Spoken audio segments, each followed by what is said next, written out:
Dream Lord घंटा बजाता है। एक विशाल राक्षस फाटक के पीछे प्रकट होता है। ड्रीम लॉर्ड कहता है कि वह लूसीफर से मिलने आया है। राक्षस नर्क के द्वार खोलता है। राक्षस के नेतृत्व में ड्रीम लॉर्ड नर्क में प्रवेश करता है। हर जगह कराहती आत्माएं हैं। महल में प्रवेश करते ही वह देखता है कि लूसीफर पहले से ही ड्रीम लॉर्ड का इंतजार कर रहा है। ड्रीम लॉर्ड सीधे मुद्दे पर आता है। वह अपनी चुराई गई वस्तु वापस लेने आया है। लूसीफर के लिए यह आसान होता, पर वह जानबूझकर ड्रीम लॉर्ड की मुश्किलें बढ़ा देती है। लूसीफर नर्क के राक्षसों को बुलाकर ड्रीम लॉर्ड से चोर का नाम बताने को कहती है। सौभाग्य से ड्रीम लॉर्ड तैयार होकर आया था। वह जमीन पर सपना रेत बिखेरता है। इससे वह राक्षस प्रकट हो जाता है जिसने वस्तु चुराई थी, लेकिन वह राक्षस उसे द्वंद्व के लिए ललकारता है। अगर ड्रीम लॉर्ड जीतता है तो राक्षस वस्तु लौटा देगा, लेकिन अगर राक्षस जीतता है तो ड्रीम लॉर्ड उसका गुलाम बन जाएगा। ड्रीम लॉर्ड चुनौती स्वीकारता है। लूसीफर मुस्कुराती है क्योंकि द्वंद्व के लिए वह किसी और को चुन सकती है। राक्षस लूसीफर से लड़ने को कहता है और अब ड्रीम लॉर्ड को नर्क के राजा का सामना करना ही होगा।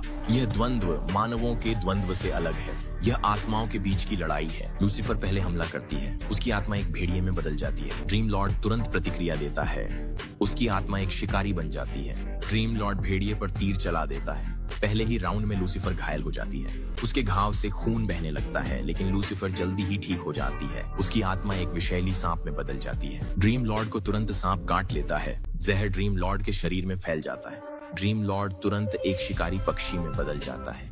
इस राउंड के बाद किसी को भी स्पष्ट बढ़त नहीं मिलती, इसलिए लूसीफर आक्रामक हमला करती है।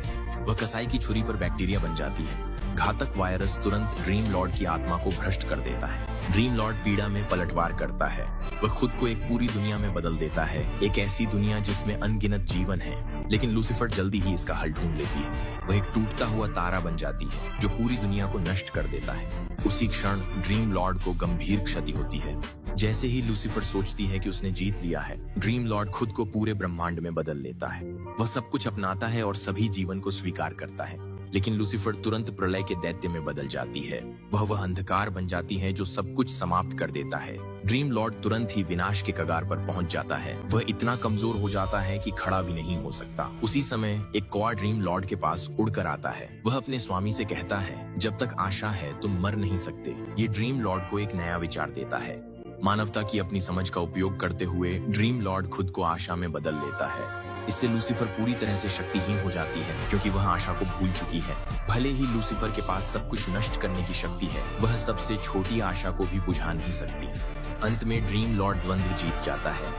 दूसरा अवशेष वापस पाने के बाद ड्रीम लॉर्ड की शक्तियां काफी बढ़ जाती हैं और वह अंतिम अवशेष का स्थान महसूस कर लेता है।